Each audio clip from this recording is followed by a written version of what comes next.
One comment by Congress leader G.A. Mir has led to a full-on showdown from the BJP. Now it's Union Minister Chirag Paswan who's also picked on that LPG promise. Paswan has said only Congress can do this, that they can promote infiltrators. Paswan has said it's wrong to back infiltrators for votes. You're looking at what G.A. Mir had said, and that comment has led to a full-blown showdown. So here's what Chirag Paswan has said.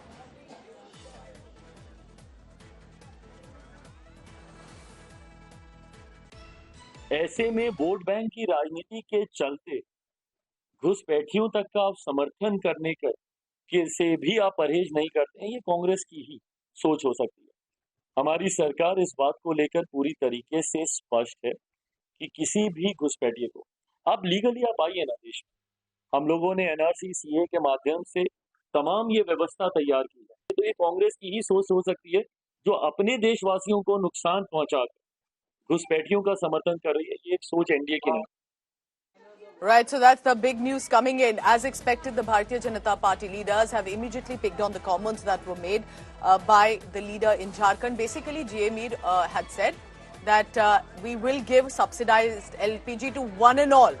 And whether you are Hindu, Muslim, or the whole Ghuspetia issue that has been mentioned earlier, we'll not be concerned about that. We'll give it to one and all. And now G.A. Mir has responded because it's his statement in Jharkhand that's become the full-on showdown. And Ghulam Ahmad Mir, who's basically also an MLA from Anantnag, from Kashmir Valley, he has said that BJP is twisting his statements.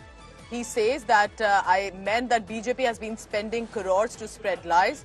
BJP is misleading the people of Jharkhand. Just to give you a background, G.A. Mir is not just a Congress leader or a campaigner for now. He's also the Congress in charge for Jharkhand, where he said it. So that escalates the responsibility he had. And I just quote quickly what he has said, that the BJP has mastered the art of twisting statements, spending crores on social media to prove lies as truth. BJP wants to mislead people of Jharkhand again in the name of religion and infiltration. This is all propaganda. People are not even hesitating to call the people of Jharkhand as infiltrators to fulfill their selfish interest. So he's basically saying that the BJP has been calling them as infiltrators, calling people of Jharkhand as infiltrators, and that should not be allowed. But could he have chosen his words carefully? Because this is what he had said, and we'll play out the statement also of what G.A. Mir had said that has led to a whole showdown also. But this is for now a clarification that has come in time.